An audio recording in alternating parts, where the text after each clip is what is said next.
Kelsey Powell. I am a sophomore here, and 2 years ago, I went on foreign exchange to Taiwan.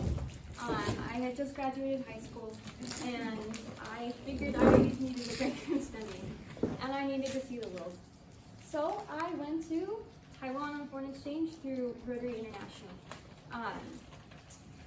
What our Rotary Club used to say is that it's not a year in a life necessarily, but it's a life in a year. And that's exactly what my exchange experience was. I spent 10 months there from August 2018 to June 2019. And I was in a little town, not really little, but called Fongyuan, and it's north of Taichung, and to the right along the coast. If you know anything about Taiwan at all, you probably know Taipei, which is at the very, very north of the island. And we were about 4 hours by train, by the slow train at least, to get there. So, and another thing, if you don't know where Taiwan is real quick, because I mean, so many people have asked me, oh, so you went to Thailand, right? But, well, you probably know where China is. Taiwan is right below it, and as well as Japan and South Korea. It's a little island right in the middle of everything. Sure. Thank you.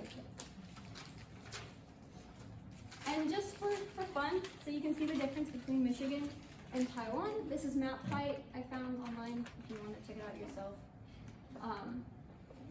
This is like a regular scenery in the town, in the mountains that I was surrounded with in my city. That's my host mom and my host dad up there. We would go hiking a lot. So this was my Rotary Club, Fongyuan North Rotary Club, and they were a lot of fun, so much fun. And we went on a lot of trips together. These are some of the older members of the club. They're drunk in this picture, and it's 9 in the morning. Yeah, and they're doing karaoke, which is a big deal in Taiwan, and kind of became the bane of my existence at some point, but enough about that. This is the sight that greeted me when I first got there. I walked off the plane. I was like drenched in sweat. I was wearing my wool Rotary blazer and black slacks and everything. And I was super nervous. I didn't speak a lick of Chinese, or except like, ni hao, and that was it. But they were really warm and welcoming. And from the very beginning, I had a great experience. This is my first host family. They named me. They gave me their Chinese surname and my Chinese name. Zhang Kexin. Zhang is their surname. And they also helped me get through my awkward phase of learning the language. My host mom went to the bookstore with me and bought me baby books. It was a little bit humbling, a lot humbling, but I mean, they were all very, very warm, and they're really fun too, especially my host dad. I have memories of cooking in the kitchen with him, and he wore like this cute little apron with teddy bears all over it, and he warms my heart. And then this is Nyonyo, their dog. I have 2 host brothers, and I had a host sister as well, but she was in Poland at the time. I was the exchange worker. So yeah, this is my second host family. This sweet man is shorter than me, and he didn't like that, because I would call him cute. So his name, or at least his Rotary name, because foreigners don't get Chinese names, and so in order for them to communicate with other Rotary clubs across the world, they would have these Rotary names. His Rotary name is HB. It's kind of weird, right? But it's because he works in a factory he owns a factory that creates parts for buildings. My host mom was Vietnamese, and she made the best food. And yeah, I would go to English classes with her as well, because she's a foreigner herself. and I got to hang out with her Vietnamese friends, and they would give me food, and it was nice. And my host siblings, Winnie and Gary, again, English names, because they never actually, well, they told me their Chinese names, but they never went by them with me. They both went abroad. She went to Arkansas, and he just came back from Canada. And this is my room in their house. This was unique too, because I'd never experienced something like that. And I just thought it was cool to put that in here. My third host family, I adore them, especially this girl right here, because we go along really well. She is also into music like I am. We got to perform together at one of her family members' weddings. And she's in Japan studying music right now. This is my host father and my host mom, and they work together in their company. His rotary name is Laser, because they use lasers to engrave logos onto bicycle parts. One of my favorite things is riding on the motorbikes in Taiwan, because they're everywhere. And so I just included that one. My fourth host family, I didn't spend as much time with them, so we didn't get as close. But they're also really kind to me. And overall, the people that I met in Taiwan were the ones who defined my experience for me.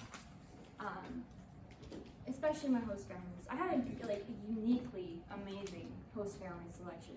I mean, I had 4, but they were all really good to me, which was apparently unusual. And I was very fortunate. These are some other really important people that helped me while I was over there. This is my Chinese teacher, Aki. She goes by her Japanese name because she studied in Japan, in the US, in Michigan actually, where she met her husband. And they lived in Hong Kong for a while, and finally they came back home to Taiwan. Those are her 3 kids, and I adore them. They're the loves of my life. This is my other Chinese teacher, Liu Lao Shi. She didn't speak much English, but she really helped me work my fluency. And this little kid is the cutest boy, and he was like a little brother to me. But the fact that I made these really deep connections with the people of Taiwan was really speak to their character, I think, because the generosity that I experienced from these people, even complete strangers, was mind-blowing to me, and I was really grateful for that. So, when I first got to Taiwan, there were lots of different things, of course. First of all, bathrooms are definitely a shock factor for what we're used to. Because at my school, at least, my host mom had me buy this plastic wrapped tissue container, because you have to bring your own toilet paper with you wherever you go, unless you're in a shopping mall or somewhere in the city where it's a little more wealthier and they have toilet paper just over the bathrooms. So, and on top of that, the toilet is a hole in the ground that you squat over. And in school, it's the students that clean everything, so I think you get the picture. But I can Asian squat now, so yeah. This all kind of made for an organic experience. And I don't mean that in a bad way, really, because I mean the places I was living, it's very lush and green, and there are food stalls everywhere on the streets, and the farmers markets. We call them farmers markets, are everywhere all the time. There will be food stands on the corner, and it smells so good as you're walking downtown. No shoes inside bedrooms, not necessarily houses. It's a little different than Japan. And in addition, the houses we like to joke that they're built like the people, because they're skinny. And in the US, we're built like our houses that are like this. The weather was another factor that I had to get used to. It was around 100 degrees was normal over there, especially in the summer. In the winter, it got a little cooler, but not nearly as cold as what we're used to here. There are lots of mosquitoes, and lots of sunshine, and so they're kind of afraid of the sun. this is a school assembly, and my classmates, because our principal made us stay outside for half an hour because he's a jerk. And I thought it was hilarious because they're using the umbrellas to keep the sun off them instead of rain. Finally, food stress. Food, so different there, for me at least. And this was the first thing that they gave me to eat. My first time off the plane. And I didn't know how to react. You can't say no. And I wanted to, get off on the right foot. And I was up to try it. But that was certainly a big step for me. In addition, if you're a guest in Taiwan, they're going to feed you like nobody's business.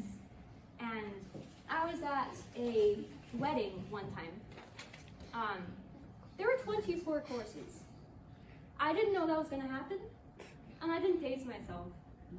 So once the 5th course got out, and I was like, wait, how much is coming out? And they kept my host parents and all the Rotary Club members, because I was there only for an exchange student. They kind of spoiled me. But when you get to the point where you have to hide your bowl so people don't put food in it, it gets a little much. Still though, they have really, really good food.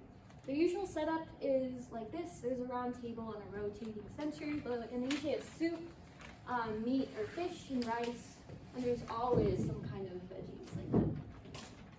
Here's some more food. I was making dumplings with my Chinese teacher's family there. This is a lady on top of a mountain. You hike up there and there's food, literally in the middle of nowhere. This is a really cool dessert. It's ice, shaved ice, with things like red bean and raspberry things on top. I really like it. And then there are a lot of street vendors. So there will be people on the street selling vegetables or snacks like this lady over there. There are lots of weird foods too. This is the whole fish head, and if you're the guest of honor, you get the eyeball. These are fish hearts, and you barbecue those on a little grill. Apparently lots of people like them. Chicken feet, and this is squid in pasta. This is, my favorite, coagulated pig's blood in soup. And this is a 1,000-year-old egg. That was an AM shot.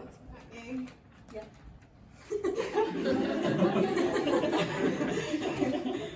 Now, this is a little more normal. But this is an exception in my case. Faith will tell you otherwise. It's really good. But this is tofu. It's stinky tofu. I think it tastes like fermented socks. And the first time I went to a night market, I thought there was an open sewer nearby. But that was the stinky tofu. But lots of people love it.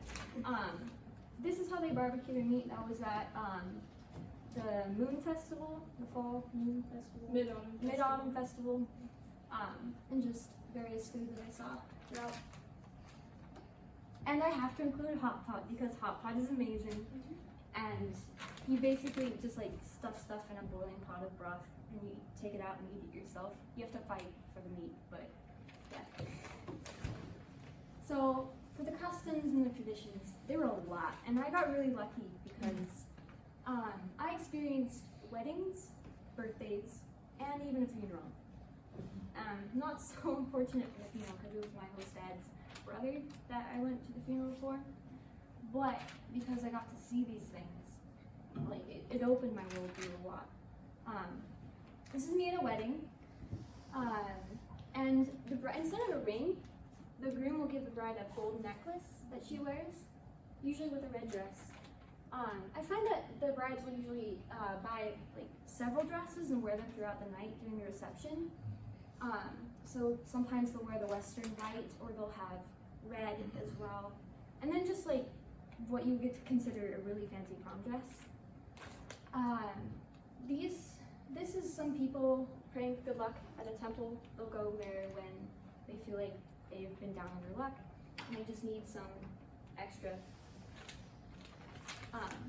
This is Mila. She's my host cousin and she's the cutest thing ever. And this is her first birthday. which is especially important for Asian cultures because if you're 1 year old, you haven't died yet, so they celebrate. And they have this really interesting tradition, this fortune-telling tradition where they put the baby on this mat and there's a bunch of toys in front of her. And whichever one she plays with the most will tell something about her future, they think.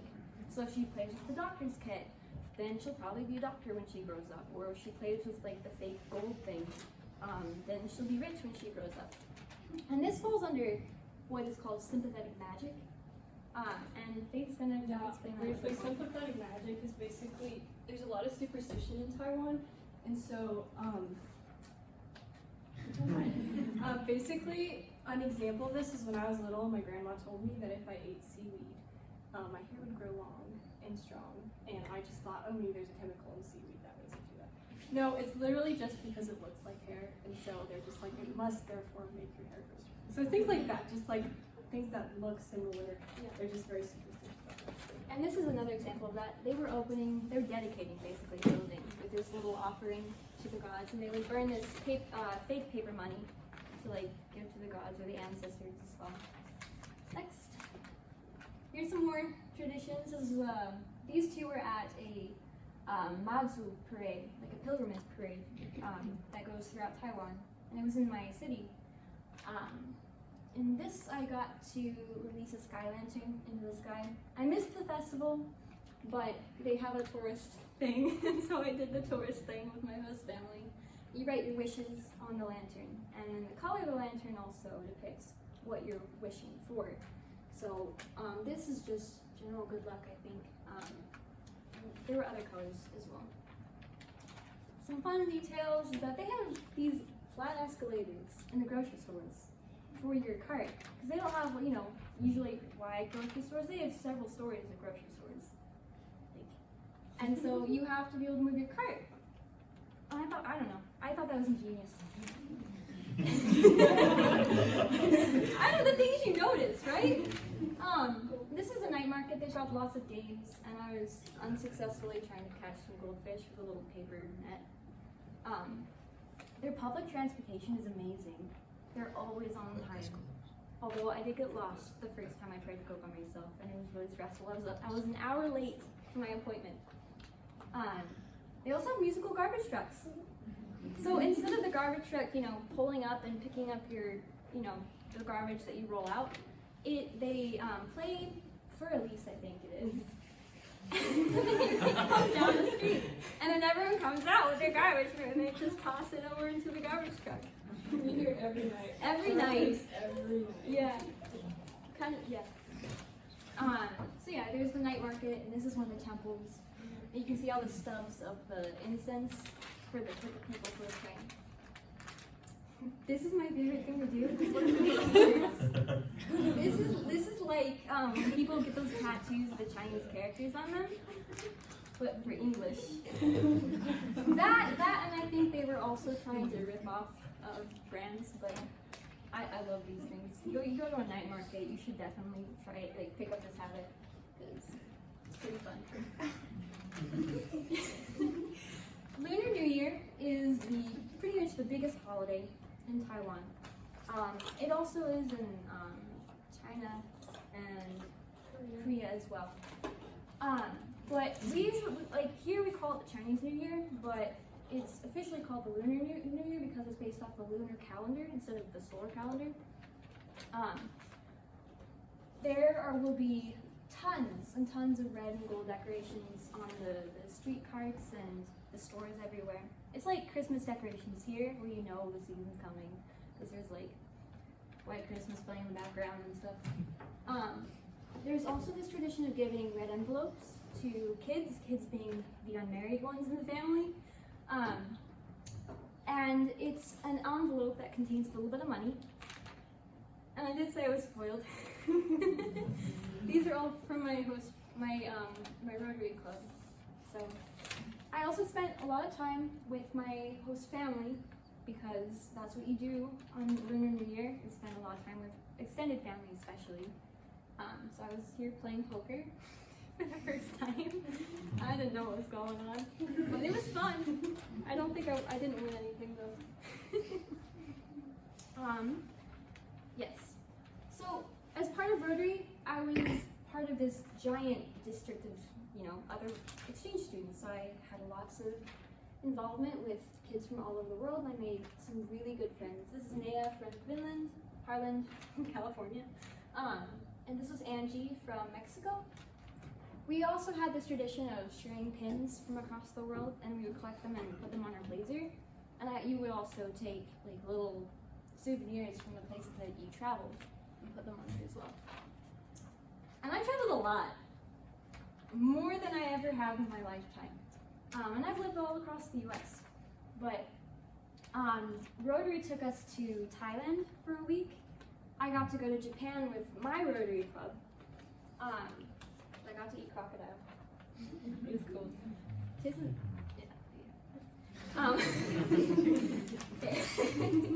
I went to Fengyuan Senior High School, so Fengyuan Gaozhong. This is the high school, and I had to wear a uniform. I was like super nervous on my first day because everyone was staring at me. I was their only exchange student, so the only foreigner. But this is our classroom, and this is usual, like most people are sleeping in between class. In addition, they have a nap time in school. It's mandatory after lunch. And it was the best 30 minutes of my life when I was over there. Although sometimes we would bend the rules. So the school security would patrol the halls, right? But so we would position someone out in the hall to keep watch for us. And we put on these horror movies during like the 30 minutes that we had. So everything was dark. You had to be quiet though, even though you're screaming inside because you're freaked out. I attended regular classes. I didn't go for a grade though because I'd already graduated. But this is math class in Chinese. Someone might do the same thing, but this is usually what I had for breakfast. I would, because in Taiwan you just go out and you grab stuff because there are literally breakfast stands on every corner in the morning. And then they shut down for lunch. But I would this is from their 7-Elevens, which are also on every street corner, and they're so much better than the 7-Elevens here. Because they have everything there. They're actually convenient stores. So I would have a rice ball or rice triangle and pie milk. That was my usual. So here are my classmates on Christmas party. This is our last little dinner before I went home. I was in the band, so that was my oboe buddy because I play oboe. And this is during PE. She's one of my friends. And this is our PE uniform. The other uniform I was wearing is a formal uniform, but no one really wears that because it's uncomfortable and it's a wool skirt or wool pants. And so usually people are wearing the PE uniform. And you're not supposed to, but like she's a rebel, so she wore a shirt that was her own. And when I left Taiwan, I cried just as hard as I did when I left my family for the first time. I was that invested once I had finished my 10 months because it was frankly one of the best decisions I've made to go abroad. And people will say, well, maybe that's not for me. Well, that's perfectly fine. But for me, it was a life-changing experience. Thank you.